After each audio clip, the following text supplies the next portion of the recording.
Picture this.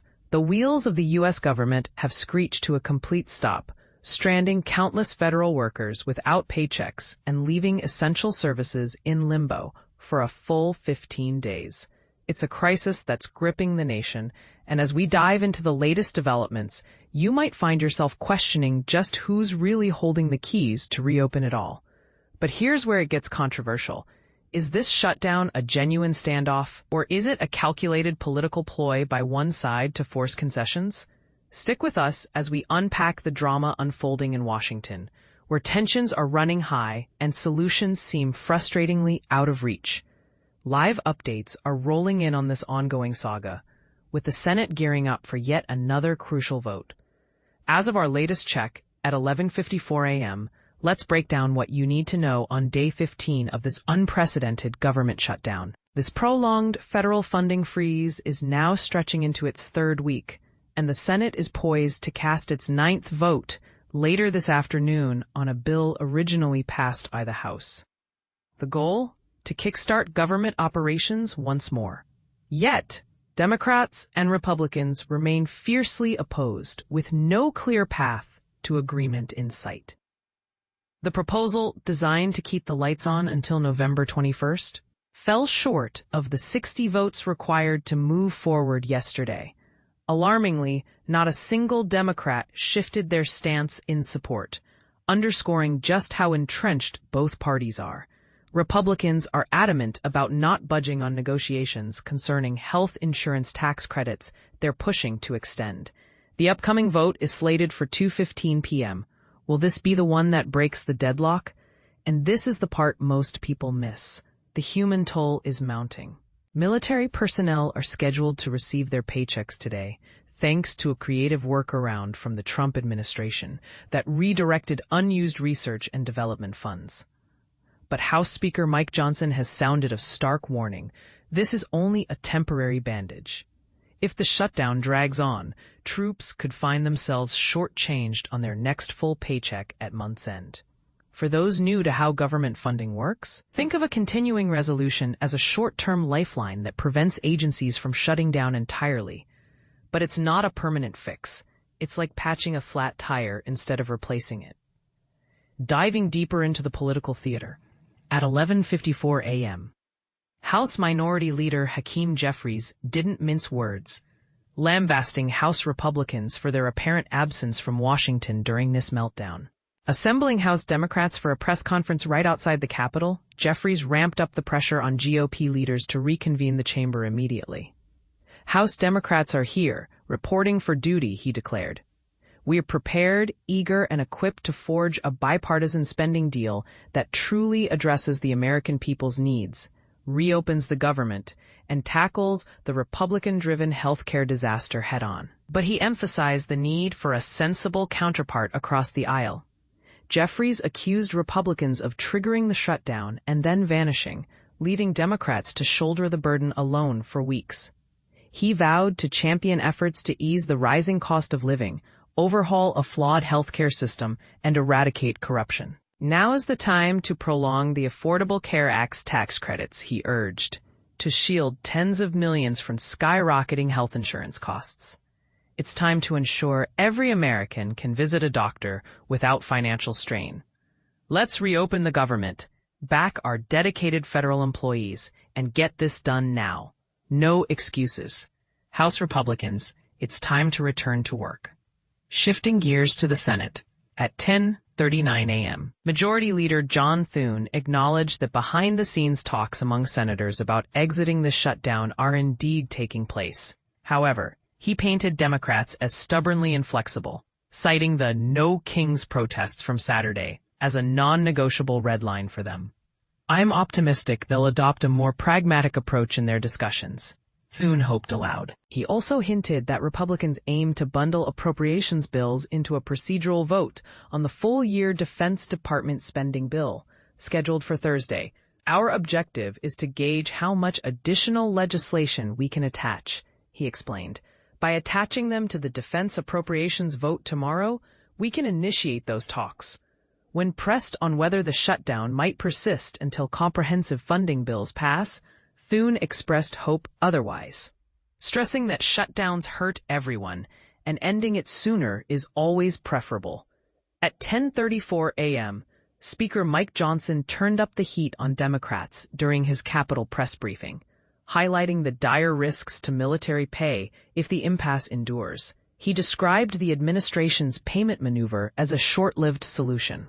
Thanks to President Trump's decisive action protecting our armed forces, 1.3 million active duty personnel will get paid today, Johnson stated. Without it, they'd be unpaid. He laid blame squarely at Democrats' feet for repeatedly blocking the House's continuing resolution. If Democrats persist in keeping the government shuttered, troops could miss their complete paycheck later this month, he warned.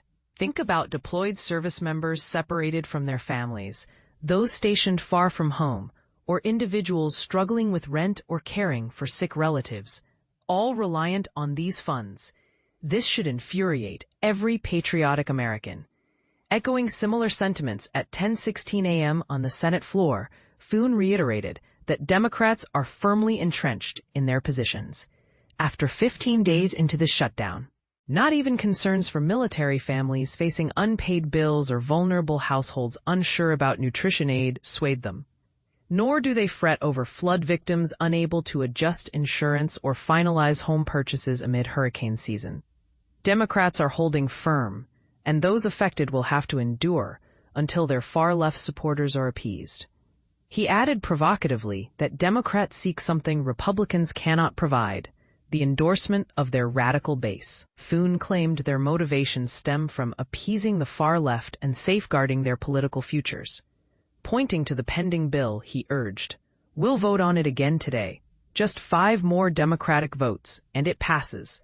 Signed by the president, government back in business."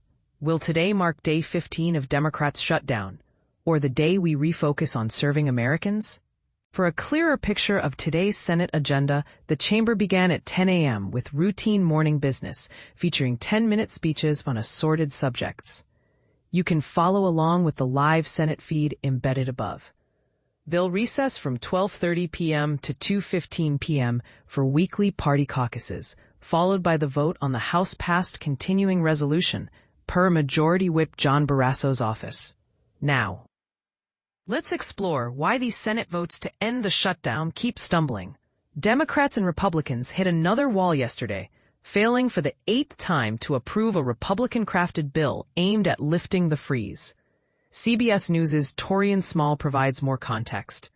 The deadlock persists, with Republicans pushing a measure that Democrats reject over key policy differences. On a brighter note, military members will indeed get their pay today, courtesy of President Trump's directive, while other federal employees remain unpaid. Trump announced on Truth Social that he's instructing Defense Secretary Pete Hegseth to deploy all accessible funds for October 15th troop payments. "We've secured the resources, and Secretary Hegseth will ensure our troops are compensated," Trump wrote. "I won't let Democrats jeopardize our military or national security with this perilous shutdown." Pentagon sources confirmed roughly $8 billion from last year's budget will cover these mid-month checks, and Homeland Security Secretary Kristi Noem noted that Coast Guard staff will also be paid. While this was seen as a potential pressure point to force negotiations, no one wants unpaid heroes. Trump's action only addresses this one paycheck, leaving future payments uncertain unless standalone funding legislation passes. Thune is exploring an alternative strategy by arranging votes on standard appropriations bills. Yesterday evening, he prepared a procedural vote for Thursday on the full-year Defense Department funding. This deviates from the string of unsuccessful continuing resolution votes, pressuring Democrats who endorse the regular appropriations process but clash with Republicans on immediate funding. Thune previously indicated openness to individual bills for sectors like defense amid the stalemate. Finally, the Senate is set for its 9th vote this afternoon on the House-approved funding bill, after yesterday's 8th failure. Republicans hoped for Democratic defections, but the bill has garnered no fresh cross-aisle support since the shutdown started. With 53 Republicans, the 60-vote Senate threshold demands Democratic votes. Senators John Fetterman, DPA, Catherine Cortez Masto, D. Nevada, and independent Angus King, who aligns with Democrats, have backed it, while GOP Senator Rand Paul, RK, has opposed.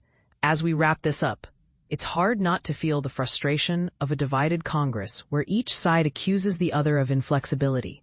But here's the controversial twist. What if this isn't just about funding, but about wielding power through crisis? Do you believe Democrats are genuinely prioritizing their base over national needs, as Republicans claim? Or is this a Republican tactic to extract concessions on health care? And most importantly, who do you think is ultimately responsible for prolonging this ordeal? The party in power or the one in opposition? Share your opinions in the comments below. Let's spark a real discussion about how to fix this broken system.